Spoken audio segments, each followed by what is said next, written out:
break down the difference between HGH, testosterone, and steroids. Okay, so those three things can't necessarily be calibrated. They're operating at different scales. So like steroid is just like a designated term to a group of hormones. We have hormones. Al, have you ever done steroids? I took testosterone pills back in the day. Oh. Like GNC over the counter stuff. Yeah. Yeah. Shout out Akaash.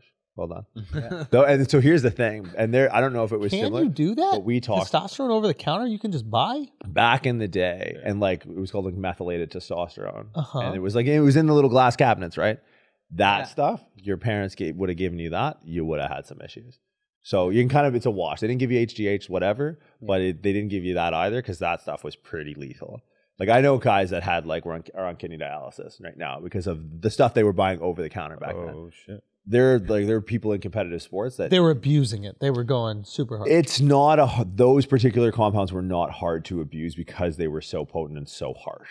Okay. So the vehicle of delivery of like those types of drugs is going to broadly dictate the side effects. So most people think that like injectable performance enhancing drugs are more dangerous. But they're actually more... So and again, the whole biochemistry thing. We know you're not a biochemist. Right. We're not holding you to that. Sure. We're asking these questions as a workout guru. Yeah.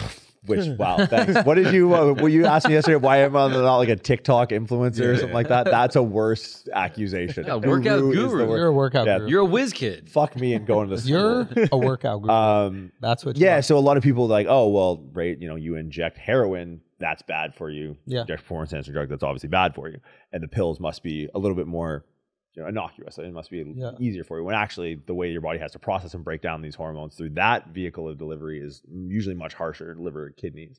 Right, so they're fairly liver toxic. So it's doing damage to a lot more shit than just... Yeah, And if you could just it's got to go through these things to get in and be like bioactive in the body, right? So it's kind of your original question. So it was steroids, testosterone, and HGH. Is there another one? I mean, there's hundreds of like what they call designer drugs, but like, I is there think another like umbrella that I'm not knowing about? Right. So let's identify the umbrellas first. Yeah. So the two ones that I think we've been talking about the most. So Steroids, there's HGH?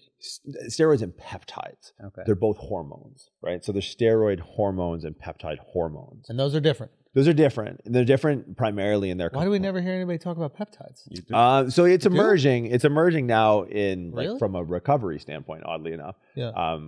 The compounds like BPC 157, TB 500, GHRP6, all of these things are kind of new, and they sound like Rogan kept saying over and over, and then we went over to Whitney, and she was doing it too. The peptides thing, they would shoot right into their stomach. subcutaneous, so I've done peptides. Oh, So I did BPC 157, and I directly injected that into my tricep tendon, and I did subcutaneous.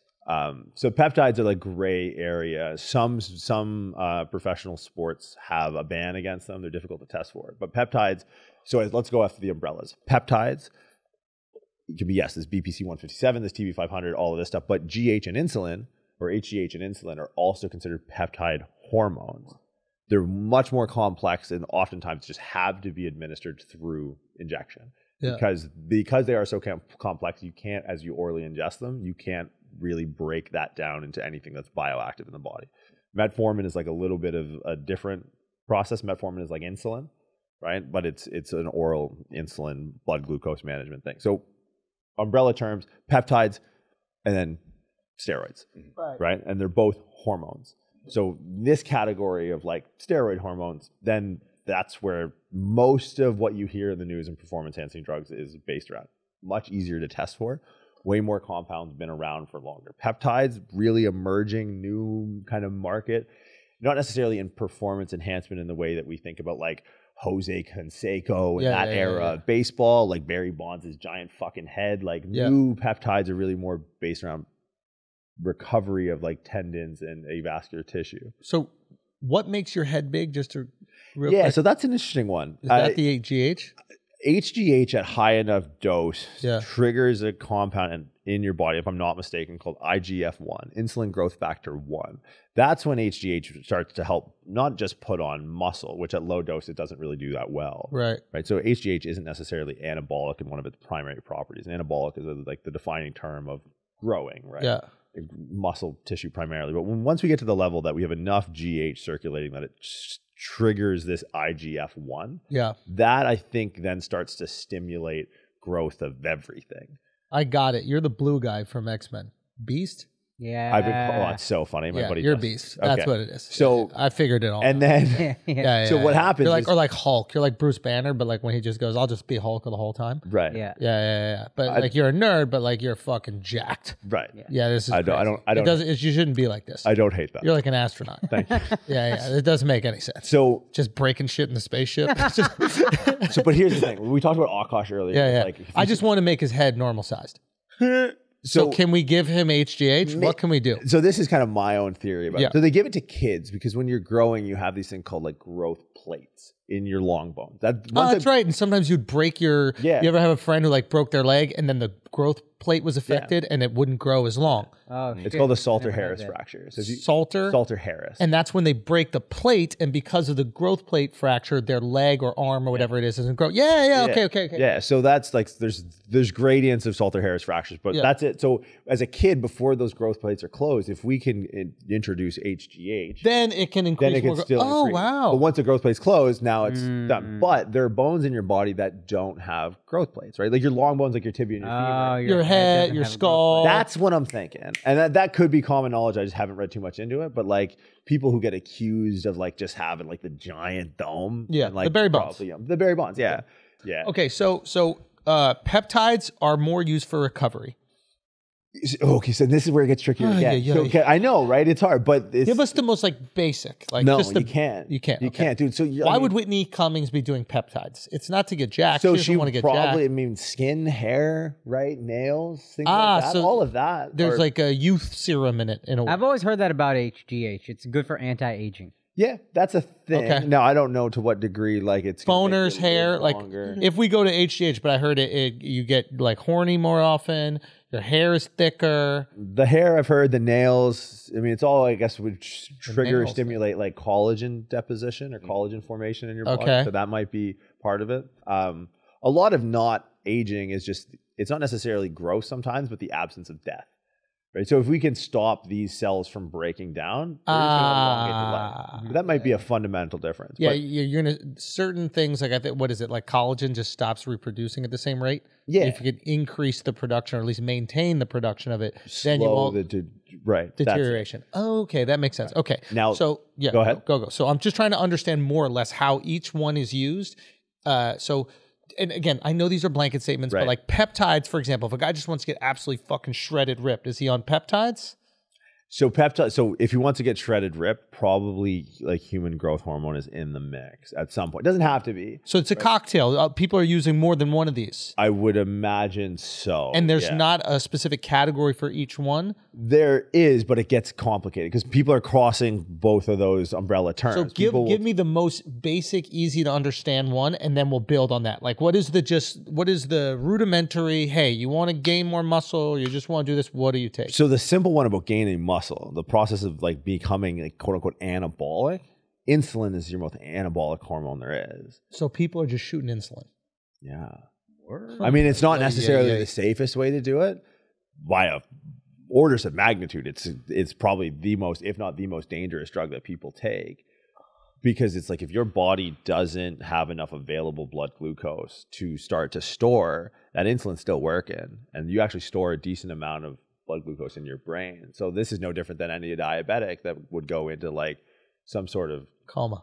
right? So like You could give yourself a coma it's by happened. having if you look insulin. absolutely. Holy shit. Oh, if you look in the bodybuilding community, that's not a rampant problem because it is usually hopefully approached with those who partake in that with a certain level of trepidation, a certain level of respect, because can be a catastrophic. So insulin is its own category. That's the quickest way to get big. Very dangerous. Very right? dangerous. Also a peptide.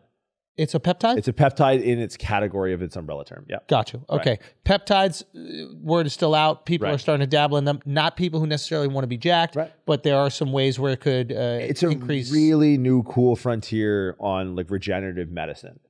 It's for regenerative. Regenerative. I can't I've say heard that Okay. about aging is just cell death, and they're getting better at slowing down Cell cell death. That's death. like telomere And that's length probably and why things like Whitney that. would want to do it. Yes. Right. Okay. This makes more sense. Right. And in doing it in, I guess, small enough doses where you're getting that benefit, but it's not affecting these other. Yeah. And then give me the worst case scenario with a peptide again, because the worst case scenario with insulin is you go into diabetic coma. Worst case scenario with peptide is. So yeah, I mean, peptides seeing more towards this recovery anti-aging thing. Yep. We don't really know. Okay, It's so we don't very, know very just new yet. frontier stuff. There's Fair a guy, William Seeds, Dr. Seeds is the head of the Peptide Society. He was said to have cured. Remember when Brady cut his hand in the Super Bowl, like, I don't know, however many years ago? Okay. Kind of a low-key thing. Okay. And he got a medical exemption to get treated. And he had like a fairly large laceration in his throwing I think hand. I remember. Oh, that. yeah. And I think they used some sort of like electrophoresis with this peptide and got him back like crazy fast. Like there's been, just to give context, they do rat studies on this compound called BPC 157. Complete purposeful go in, cut the rat PCL, which is the posterior collateral ligament of your knee, is your largest ligament of the knee. Everyone knows about the ACL because it gets a lot of press. PCL is way bigger. They go in and cut it. They leave one knee untreated. They treat one knee just with the BPC 157. They calibrate for milligrams per gram of body weight. Fucking thing grew back. That's crazy. The fucking thing grew back. That's amazing. That's a great. It is like, but we don't know overdoing BPC 157. We don't know what those side effects look like because we're still kind of in this new frontier. I'm willing to find out. Right. Insulin, peptides, right? Next one. Yeah. They're under the same thing, right. but okay. Peptide. Testosterone. Yeah, it's steroid hormone. So testosterone is a steroid. Right. And it is just increasing this thing that already exists in your body. Right. And the benefit is increase in muscle mass, energy. So I would break it down in simplest forms. I would say it increases like muscle protein synthesis. So you still have to work out in order to get that. Absolutely. But you're going to get more return out of that workout than you would get regularly. So if I do 20 push-ups without test and I do 20 push-ups with testosterone, maybe it feels like I did 40. I wouldn't go. I don't want to give the exact numbers. I'm just trying to make this digestible for like. I think it allows. There's a neurological component to it that goes overlooked. So it'll likely allow you to increase your output as well. Oh, it allows me to do more push-ups. Right. You can do 40 push-ups. Because I can now. I can build money. Can also and then does it help recover quicker well, that's too? what muscle proteen synthesis is. Gotcha. So I can do more. Right.